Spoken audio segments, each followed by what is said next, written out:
अजीज़ तलबा और तालबात, Farooq foundation online school के ज़रिए यकसा नसाब के मुताबिक तालीम हासिल करें। अगर हमारी वीडियोस पसंद आएँ तो चैनल को सब्सक्राइब करें और दोस्तों के साथ शेयर करें और बेल आइकन को लाजमी दबाएं ताकि आइंदा आने वाली तालीमी वीडियोस आप हासिल कर सकें। अस्सलाम वालेकुम बच्चों, उम्मीद है आप सब खैरियत से होंगे। बच्चों, ऑनलाइन स्कूल से आप मुकम्मल तालीम हासिल करके बोर्ड का इम्तहान बराए जमात नहम और दहम बेहतर तौर पर पास कर सकते हैं। आप अपनी उम्र और तालीम के मुताबिक मज़ीद तालीम हासिल करें। वालिदैन से फ़ोन या कंप्यूटर पर हमारी वीडियोस के ज़रिए तालीम हासिल करने की दरख्वास्त करें। रोज़ाना 1 से 2 घंटे ऑनलाइन पढ़ाई करें और जब आप स्कूल जाएंगे तो आपको मज़ीद किसी मदद की ज़रूरत नहीं होगी। इस तरह पढ़ाई करके अपना वक्त और वालिदैन के अखराजात में बचत कर सकते हैं। ऑनलाइन स्कूल की कोई फ़ीस नहीं है। आप जूम पर भी क्लासेस का फ़ायदा उठा सकेंगे। हर मज़मून की मुकम्मल तालीमी वीडियोज़ मौजूद हैं। Students, in today's English grammar lecture, we are going to discuss about the comprehension passages. First one, some ants are social insects. It means that they live in societies, cooperate with one another, and do only the work assigned to them.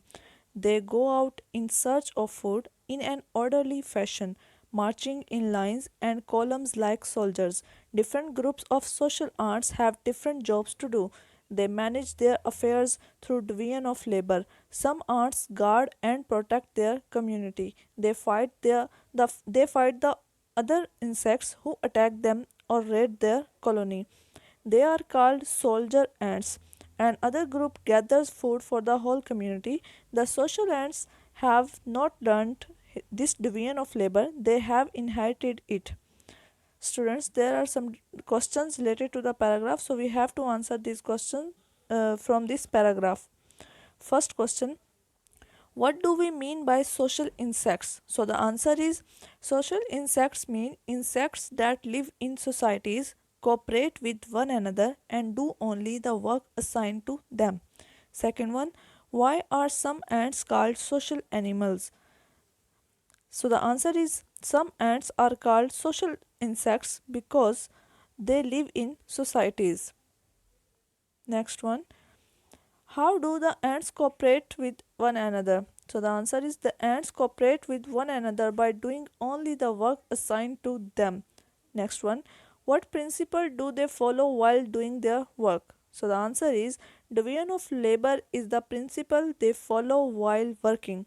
Next one, why are the members of a certain group called soldier ants? So the answer is, the members of certain groups are called soldier ants because they fight with the other insects who attack them.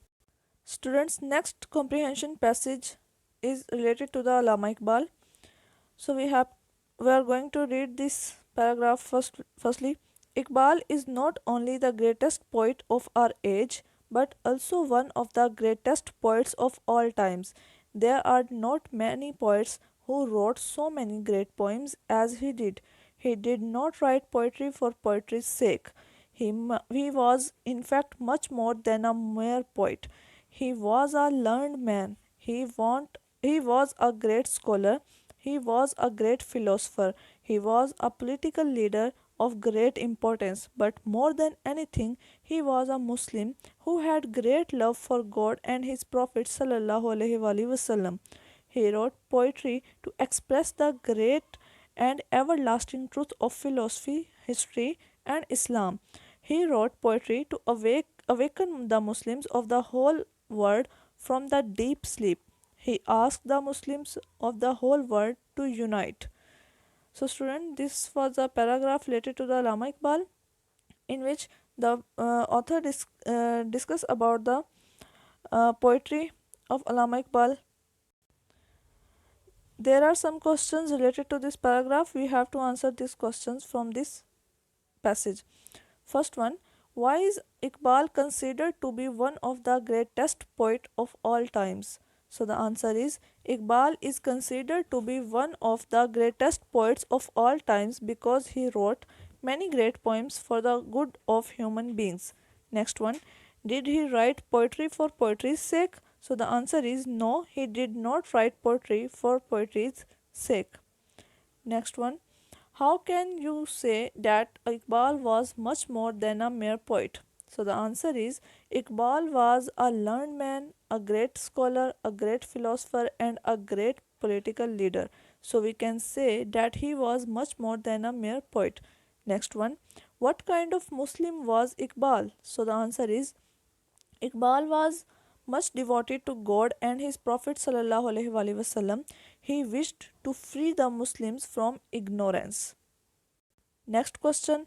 With what aim did he write poetry? So the answer is he wrote poetry with the aim of awakening the Muslims of the world from deep sleep.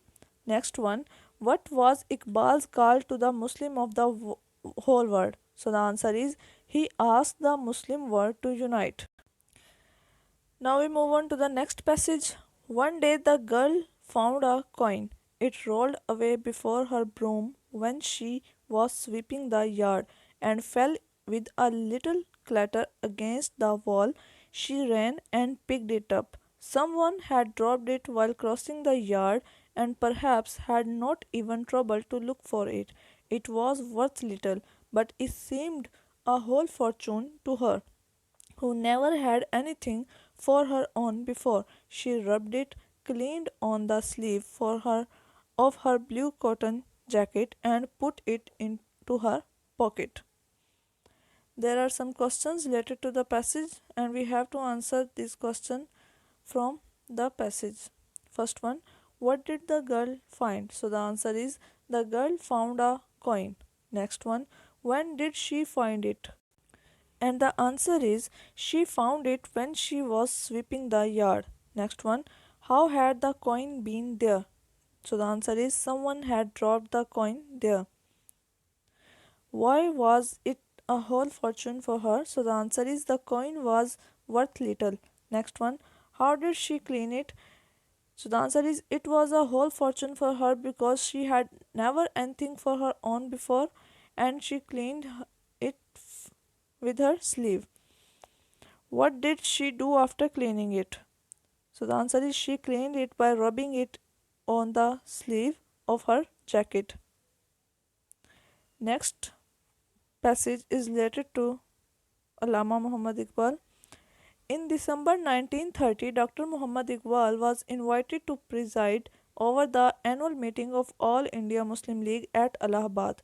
In his address, he openly opposed the idea of welding together of Hindus and Muslims into one nation.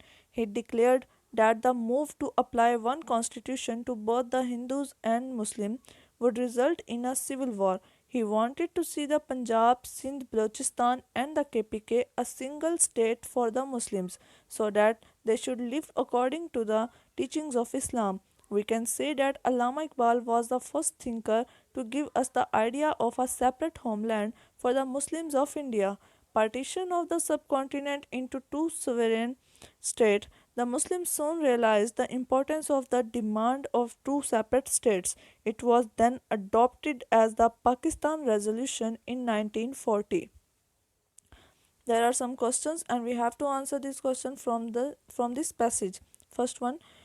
What were where was the annual meeting of the All India Muslim League held in 1930? So the answer is annual meeting of the All India Muslim League was held at Allahabad in 1930. Next one. Who was invited to preside over the session? So the answer is Dr. Muhammad Iqbal was invited to preside over the session. Next one. What idea did Allama Iqbal oppose? So the answer is Allama Iqbal opposed the idea of thinking both the Hindus and Muslims as one nation. Next one. Which province did he want to be included in the Muslim state? So the answer is he wanted to see Punjab, Sindh, Balochistan and the KPK in the Muslim state. Fifth question. On what grounds did he demand a separate state for the Muslims of India? So the answer is he demanded a separate state for the Muslims of India on the grounds of teaching of Islam. Sixth one. When was the Pakistan resolution moved? So the answer is the Pakistan resolution was moved in 1940. Student, there is one more passage. Indian National Congress was founded in 1885 by a liberal Englishman, Mr. A. O. Hume. He had joined the Indian Civil Service in 1849 and retired from service after shouldering different responsibilities. He had been watching ugly law and order situation in the country quite frequently. He was of the opinion that the high-handed rule of the Britishers was paving way for an unexpected outburst of violence. His plan was to put safety value to minimize the mountain sentiment against the British rule. It was meant to provide an outlet which could ventile the revolutionary spirit. Mr. Hume put his plan before Lord Dufferin.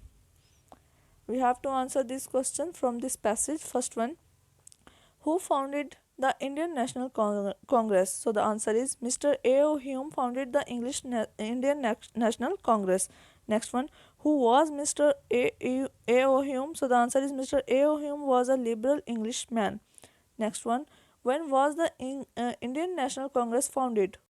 And the answer is the Indian National Congress was founded in 1885. Next one, why did Hume think of founding this political organization? So the answer is Hume thought of founding this political organization to provide an outlet which could ventile the revolutionary spirit.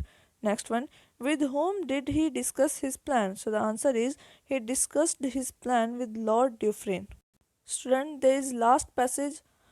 There was once a man whose doctor gave him medicine which was quite black. His servants, who was illiterate, made mistake and poured out a dose of ink in place of the drug. He gave it to his master, who drank it. After the patient had taken the dose of ink, the servant somehow realized his mistake. He ran back to the master and said, "Sir, I have given you a dose of ink instead of the medicine, as both were equally black. What should be done now?" The master replied softly, "Now give me a piece of blotting paper to swallow."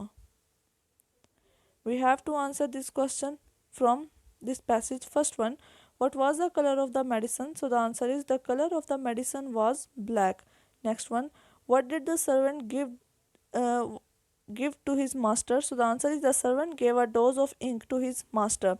Third one, when did the servant come to know of his mistake? So the answer is after the patient had taken the dose of ink, the servants came to know of his mistake. Next one, what did the servant do? So the answer is the servant told his master that he had given him the dose of ink instead of medicine. Now we talk about the story writing. First one, the clever cat and the vain fox. Once a cat met a fox in a forest. The fox greeted the cat and invited her to have a chat, but the cat said that it was not a safe place because the hunters usually came that way. The fox did not care for the warning of cat and boasted of his new dodge the hunters. The cat simply replied that it only knew how to climb a tree in the time of danger. The fox looked down upon the cat. Just then the cat noticed a hunter approaching with a pack of hounds. The cat at once climbed up the nearest tree and saved her life. The hounds came upon the vain fox very soon. The fox ran for his life, but the hounds overtook him and tore him to pieces. So the moral lesson is vanity is self-deception and pride hath a fall, यानी कि गरूर का sir नीचा. Next one, the Muslim Brotherhood, Islami भाईचारा. In the past, Muslims were sincerely devoted to one another and made every sacrifice for one another. In the Battle of Yarmouk, Abu Jahan bin Huzaifa set out in search of his cousin who was fighting on the battlefront. He carried a water skin to offer water to the thirsty soldier. He found his cousin lying seriously injured. He was about to die. Abu Jahan offered him a cup of water. Just then another injured soldier, Hisham bin Abil, cried for water. Abu's cousin asked him to give the cup of water to Hisham. When he came near Hisham, he heard another cry from a mujahid. Hisham asked Abu to offer the cup of water to him. So Abu went quickly to the third one, but he had died. Abu quickly went back to Hisham, but he had also died. Then he rushed back to his cousin, but he took that he too had left for his heavenly home. This show that Muslims had a great sense of sacrifice for one another. They were really great. And the moral lesson is it is a great virtue to be helpful. But इस story में ये बताया गया है कि मुसलमान जो है वो पुराने वक्तों में बहुत ज़्यादा सिंसियर होते थे और अपनी ज़िंदगियाँ इस्लाम की राह पे या एक दूसरे के लिए ख़र्च करने के लिए हर वक्त तैयार रहते थे। जैसा कि यहाँ पे जंग यरमुक का एक किस्सा बयान किया गया है कि अबू जहान बिन हुज़ैफ़ा जो थे वो अपने कज़न की जंग के बाद अपने कज़न की तलाश कर रहे थे, तो उन्हें पता चला कि उनके कज़न जो है वो बहुत ज़्यादा ज़ख्मी हो गए हैं। जब वो उनके पास आए पानी पिलाने के लिए, तो वहाँ पे दूसरे जो उनके सहाबी थे वो भी ज़ख्मी थे, सिपाही यानी के। तो जब अपने कज़न के पास अबू जहान आए पानी लेकर, तो साथ एक लेटे एक सहाबी जिनका नाम था हिशान बिन अबिल, उन्होंने पानी के लिए मतलब के पुकारा। तो उनके अबू जहान के जो कज़न थे उन्होंने हिशाम की तरफ पानी भेजा कि आप उन्हें पिलाएं पहले। हिशाम जब पानी पिलाने लगे उनको, तो एक और मुजाहिद जो थे वो भी पानी के लिए उन्होंने पुकारा, तो हिशाम ने अपने हिस्से का पानी तीसरे शख्स की तरफ भेज दिया। लेकिन जब वो वहाँ पहुँचे तो वो फौत हो चुका था। फिर वो जैसे ही हिशाम की तरफ वापस आए वो भी शहीद हो चुके थे, और वो जब दोबारा अपने कज़न की तरफ वापस आए तो उनके कज़न भी फौत हो चुके थे, यानी कि जन्नत में जा चुके थे। तो ये स्टोरी ये बताती है कि जो नेकी है वो बहुत ज़्यादा रहम दिली जो है वो या मदद करना एक बहुत बड़ी नेकी है, और ये इंसान को जन्नत तक लेकर जाती है। The boy who cried wolf, another story. Once there was a shepherd boy who had to look after the flock of sheep. One day he felt bored and decided to play a trick on the villagers. He shouted, "Help, wolf, wolf." The villagers heard his cries and rushed out the village to help the shepherd boy. When they reached him, they asked, "Where is the wolf?" The shepherd boy laughed loudly. "Ha ha ha, I fooled all of you. I was only playing a trick on you." A few days later, the shepherd boy played his trick again. Again he cried, "Help, help, wolf, wolf." Again the villagers rushed up the hill to help him, and again they found that boy had tricked them. They were very angry with him for being so naughty. Then, some time later, a wolf went into the field. The wolf attacked one sheep and then another and another. The shepherd boy ran towards the village shouting, "Help, help, wolf, help somebody." The villagers heard his cry, but they laughed because they thought it was another trick. The boy ran to the nearest villagers and said, "A wolf is attacking the sheep. I lied before, but this time it is true." Finally, the villager went to look. It was true. They could see the wolf running away and many dead sheep lying on the grass. We may not believe someone who often tells lies, even when he tells the truth. बेटा story हम काफ़ी दफ़ा पहले भी छोटी classes में पढ़ चुके हैं, शेर और गडरिए वाली, ठीक है। तो इसका यही है कि कभी भी इंसान को झूठ नहीं बोलना चाहिए, क्योंकि अगर आप मजाक में भी झूठ बोलेंगे तो दूसरे लोग आपके ऊपर से आपका यकीन जो है वो ख़त्म हो जाएगा, और अगर आप कभी सच भी बोल रहे होंगे तो आपका कोई भी यकीन नहीं करेगा। Next one is letter writing. First one, write a letter to your friend requesting him to lend you some books. अपने दोस्त को ख़त लिखना है कि आप उनसे किताबें उधार मांगने की रिक्वेस्ट करनी है, ठीक है। एग्ज़ामिनेशन हॉल सिटी है, फिर डेट है, और उसके बाद फ्रेंड के नेम है कि dear friend, the examination is over, we have no activity to undertake for the time being. I feel free like the high floating clouds, but I have become so accustomed to reading books that I find it hard to kill time without books. Books are your best companions. For next few days we have got nothing to do except to wait for the result. I know that you are so fond of reading. You have fine collection of books on literature in your personal library. I am also fond of reading fiction. Books open your mind, broaden your mind, and strengthen you as nothing else can. Please send me a few good novel of Jane Austen and Hardy, and of possibly some dramas of Shakespeare and G.B. Shaw. I promise that I shall keep your books with great care and try to return them as soon as possible. Your friend XYZ.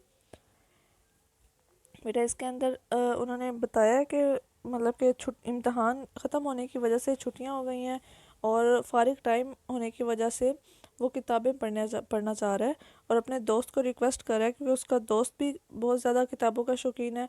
तो क्योंकि उसके पास काफ़ी ज़्यादा किताबें मौजूद हैं तो वो उससे रिक्वेस्ट कर रहा है कि उसे कुछ किताबें उधार दे दे ताकि वो अपना टाइम जो है वो अच्छी किताबें पढ़कर पास कर सके।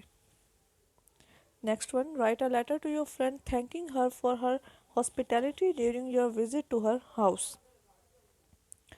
एग्जामिनेशन हॉल, सिटी, डेट है और फिर डियर फ्रेंड, ठीक है। फिर उसके बाद अपना पर्सपेक्टिव बयान करना है कि आप क्यों लिख रहे हैं ये letter. What a marvelous experience it was to stay with you in your scenic village. I am writing this letter to express my big thank to you for your generous hospitality. Really, the people living among the hills are generous and big-hearted. In hospitality, the chief thing is the goodwill. I can never forget the long, joyful walks among the lush green mountains surrounding your village, the vast meadows, the foaming streams, and fascinating waterfall. The musical springs had a magical effect on my soul. Thanks for everything you did for me. I shall always remember the kind and gentle people of your village. Hospitality makes your guest feel at home. I can never forget the loving manners of your mother and affectionate gestures of your father. They really made me feel at home. Please convey my humble gratefulness to your parents who practices hospitality, entertain God himself. Yours sincerely. बेटा इसके अंदर आपने अपने दोस्त को thank करना है कि आप उनके गांव में गए रहने के लिए और फिर उनकी मेहमान नवाजी का शुक्रिया अदा करना है, ठीक है। तो वो उसके गांव की बता रहा है कि आपके गांव बहुत अच्छा है, यानी कि बहुत हिली एरिया में पहाड़ी इलाके पे उसका गांव मौजूद है और वहाँ के लोग बहुत अच्छे मिजाज के और खुश उसके गांव की खूबसूरती बयान करनी है कि वहाँ पे ग्रीन माउंटेन्स हैं और वहाँ पे स्ट्रीम्स हैं, वाटरफॉल्स हैं जो कि बहुत अच्छी मतलब कि सेहत के लिए बहुत अच्छा तासुर देती हैं।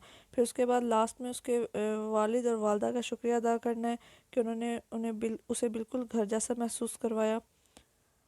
फिर लास्ट में yours sincerely and XYZ। Next one, write a letter to your friend condoling the death of his mother. दोस्त के नाम ख़त लिखना है उसकी वालदा की वफ़ात के इजहार अफसोस के लिए। एग्ज़ामिनेशन हॉल, सिटी ABC, फिर डेट है और उसके बाद dear friend, I have just received the shocking news of your mother's death. I am really grieved to hear it. She was a noble and pious lady of a high rank. She had a loving nature. I had special attachment to her. She also loved me as her own daughter or son. But the laws of nature are absolute and we have to bow before them. No doubt the loss is irreplaceable, but but I hope you will bear this loss with patience and courage. If you want to make her pleased in the next world, concentrate on your studies and earn a name in life. Remember that her prayers are always with you. It is said that a mother's heart is always with her children. May her soul rest in heaven, and may Allah Almighty bless the departed soul with His eternal blessings. Amin. Yours sincerely. So student, this is all about our today's lecture. I hope बेटा आपको इसकी अच्छी तरह समझ आ गई होगी। हमने यहाँ पर जितने भी पैराग्राफ्स रह गए थे वो कंप्लीट कर लिए हैं। उसके अलावा हमने स्टोरी कंप्लीट कर ली है, लेटर्स भी हमारे कंप्लीट हो गए हैं, ठीक है। तो यहाँ पर हम 9th क्लास का वाइंड अप करेंगे और आपने इसको अच्छे तरीके से याद करना है। बच्चों, अगर आपको हमारी वीडियोस पसंद आएँ तो इस चैनल को लाइक और सब्सक्राइब करें ताकि आप आने वाली हर वीडियो से आगाह रह सकें। शुक्रिया।